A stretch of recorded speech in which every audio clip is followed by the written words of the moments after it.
Dans l'actualité du 13h15, le CNT, le Conseil national de la transition, réfléchit à une loi pour le public d'avoir accès à l'information et aux sources publiques.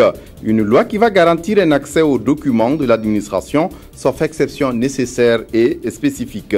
Réunis à l'EO, les députés se penchent également sur la dépénalisation des délits de presse. Et puis, le général Babacar Gaye, responsable de la mission de l'ONU en Centrafrique, a quitté son poste ce mardi. Ce départ forcé intervient alors qu'Amnesty International a publié lundi un rapport accusant un casque bleu de viol sur une fillette de 12 ans. Mesdames, Messieurs, bonjour, ravi de vous retrouver. Les députés du CNT, le Conseil national de la transition, se penchent à l'EO sur l'élaboration d'une loi sur l'accès à l'information et aux sources publiques au Burkina Faso. Une loi qui va combler un vide juridique. Et avec cette loi qui sera une disposition plus contraignante, celle-ci permettra aux citoyens d'avoir plus de manœuvres dans l'accès à l'information et aux sources publiques, étant donné que l'accès à l'information est un droit fondamental de l'homme. Aruna Maré, Paul David Bambara. Convaincu que l'accès à l'information et aux sources publiques demeure un parcours de combattant pour le citoyen lambda et même pour le journaliste au pays des hommes intègres, le Conseil national de la transition CNT prend le problème à bras le corps. Ici, à Léo, ces députés membres de la Commission des affaires institutionnelles, de la gouvernance et des droits humains, KIDH, et ceux de la Commission des finances et du budget, CONFIB, se sont retrouvés pour s'approprier un avant-projet de loi élaboré par le CNT dans ce sens. Cette proposition de loi, si elle est adoptée au niveau du CNT, elle va renforcer notre dispositif juridique. Il faut que les citoyens aient le pouvoir, que les citoyens soient au centre de l'information. Repartis en deux groupes de travail, les députés assistés par des experts apportent des amendements aux différents textes de loi. Des textes dont la finalité est d'offrir aux citoyens un passeport légal pour accéder facilement à l'information. Elle oblige les administrations publiques à donner l'information aux citoyens sans distinction. Et ceux qui bénéficient de cela, ce sont les citoyens sans distinction, qu'ils soient journalistes ou pas, qu'ils soient dans la communauté ou pas, pourvu qu'il ait intérêt à agir, à demander une information pour avoir son propre savoir ou bien pour pouvoir justement contrôler l'action des gouvernants. Après cette étape, les députés de retour au CNT vont poursuivre la réflexion pour un autre toilettage des textes avant de les soumettre au vote. Dans cette dynamique de l'accès à l'information et aux sources publiques, les députés ont aussi examiné des projets relatifs aux médias en ligne et la dépénalisation des délits de presse. À Léo, ils ont voulu s'accorder sur des propositions de loi. Paul David Bambara, Aruna Mari. C'est une cure de jouvence que le gouvernement veut apporter à l'ancien code de l'information. Il dépose sur la table du CNT 3 projets de loi sur les médias. Il s'agit de la loi sur la communication audiovisuelle, de la loi sur la presse écrite et de celle sur la presse en ligne.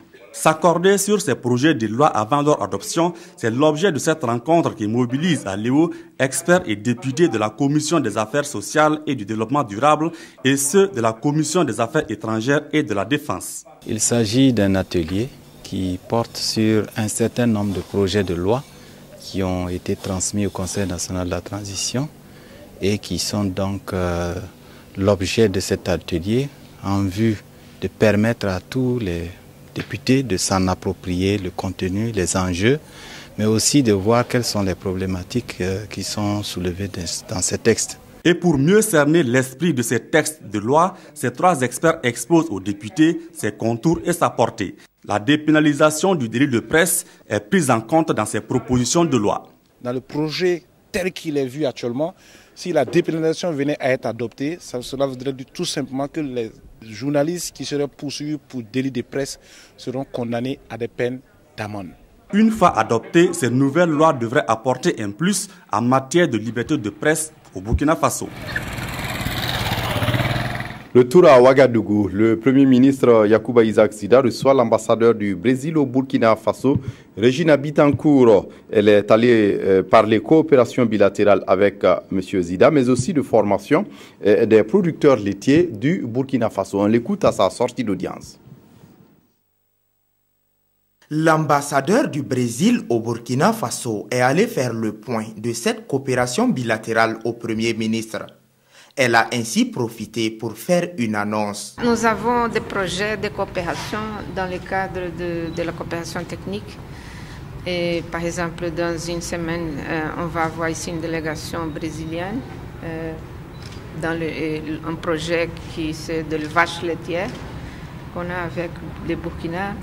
Et on a d'autres projets comme des laboratoires nationaux. C'est des coopérations qu'on a déjà depuis des années avec vous. Elle a également ajouté que le Burkina Faso peut compter sur le Brésil pour ses projets de développement. Les propos de Régina Bittencourt sont recueillis par Ismaël Sirima.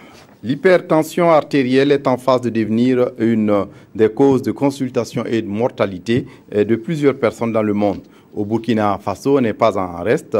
Selon l'Organisation mondiale de la santé, sur 100 personnes, plus de 20 sont touchées par l'hypertension artérielle. Quelles sont les causes et les précautions à prendre? Les réponses avec Ini Janine Kambiré.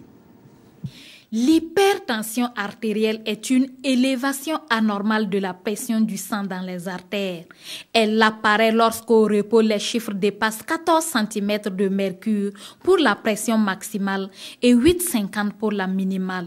L'hypertension artérielle se manifeste le plus souvent par des maux de tête, surtout pendant la deuxième moitié de la nuit et au réveil, et par des vertiges, des troubles oculaires, la fatigue et une sécrétion d'urine abondante et à fréquence répétée.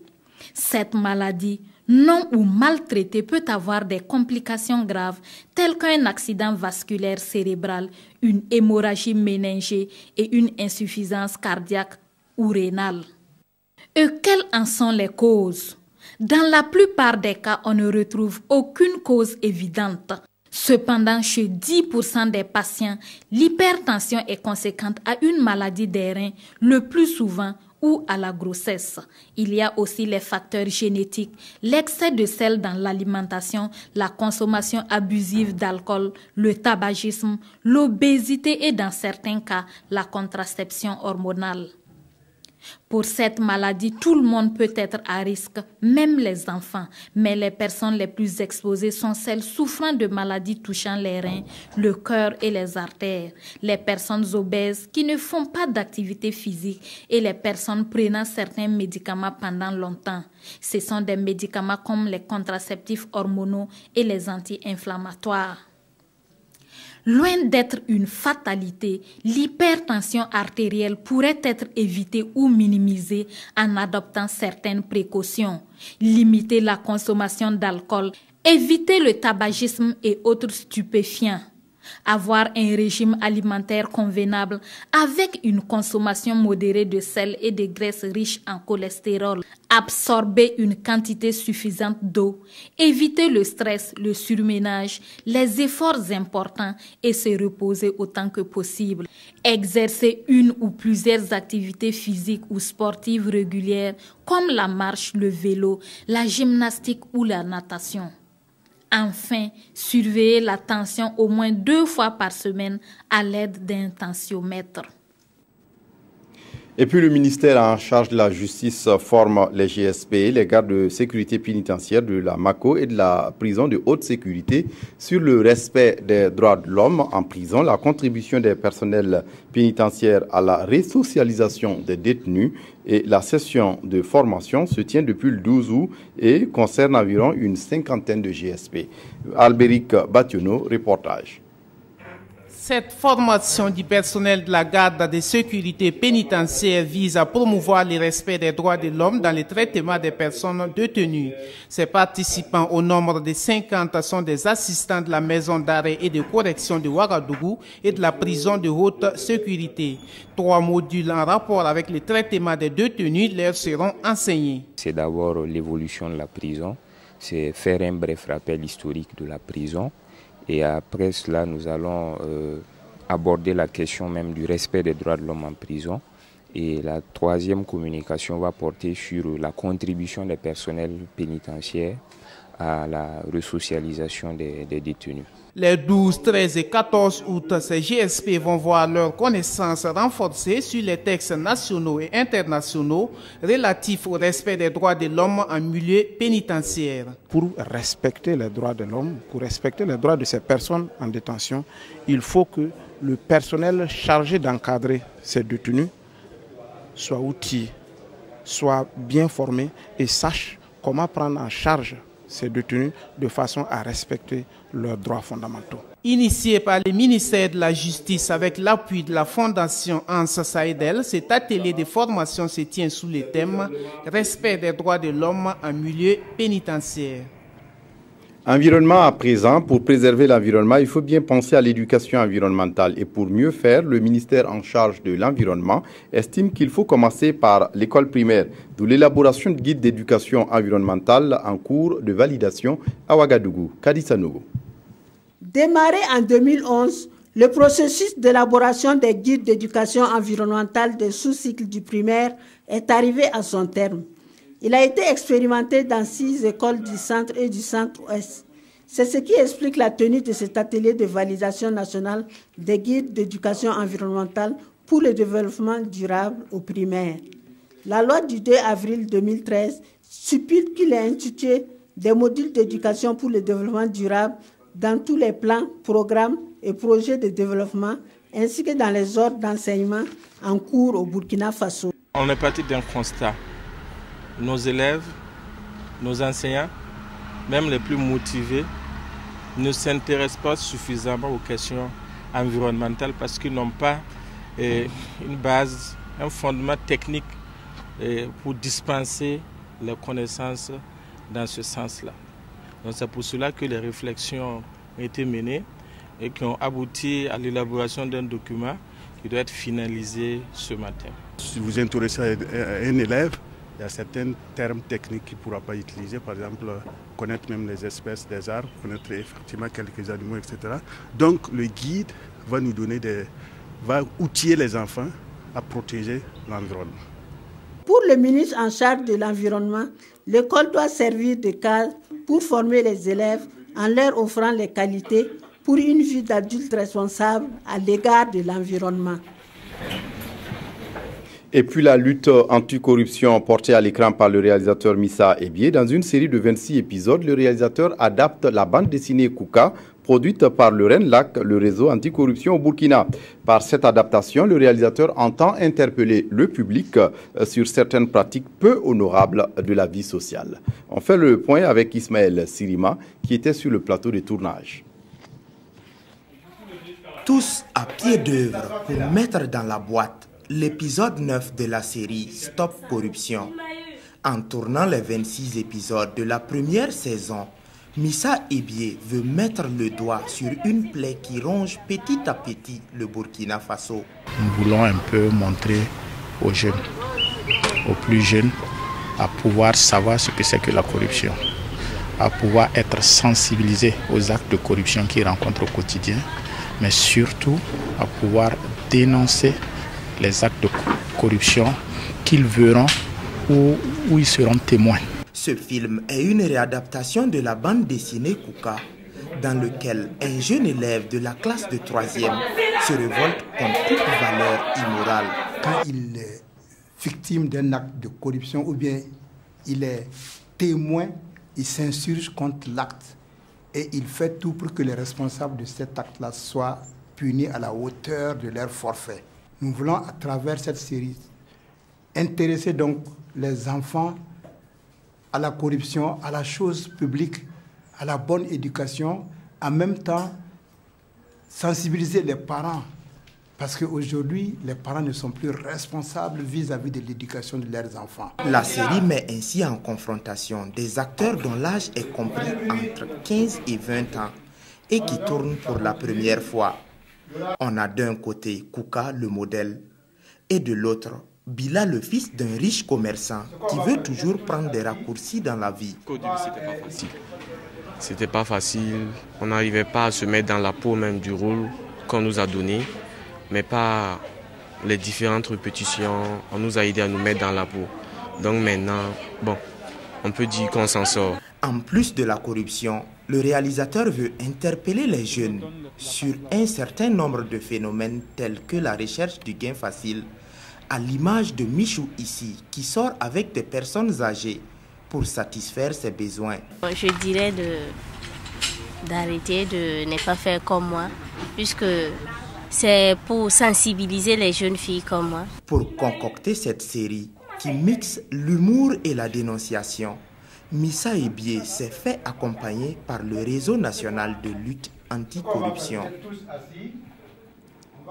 Je vous le disais en titre, le chef de l'ONU en Centrafrique vient d'être limogé. Le général Babacar Gaye a été renvoyé après une série d'accusations d'abus sexuels contre des enfants commis par des casques bleus. Au rythme auquel s'accumulaient les accusations de viol et d'abus sexuels contre les casques bleus déployés en République centrafricaine, une réaction était donc nécessaire, voire obligatoire.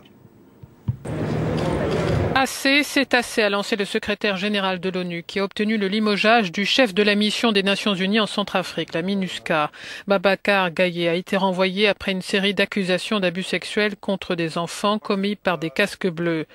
Quand les Nations Unies déploient des casques bleus, elles le font pour protéger les personnes les plus vulnérables du monde, dans les endroits les plus désespérés du monde, a déclaré Ban Ki-moon ce mercredi au siège des Nations Unies à New York.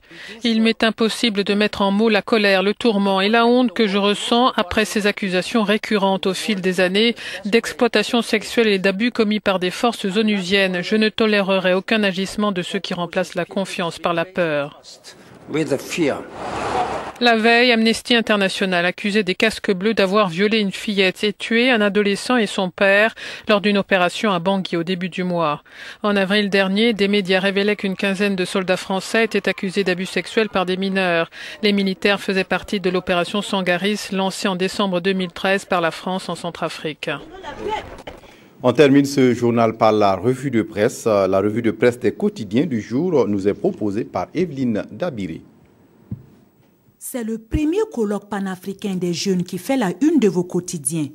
Aujourd'hui, au Faso rappelle le thème de cette année qui est « Engagement civique des jeunes ».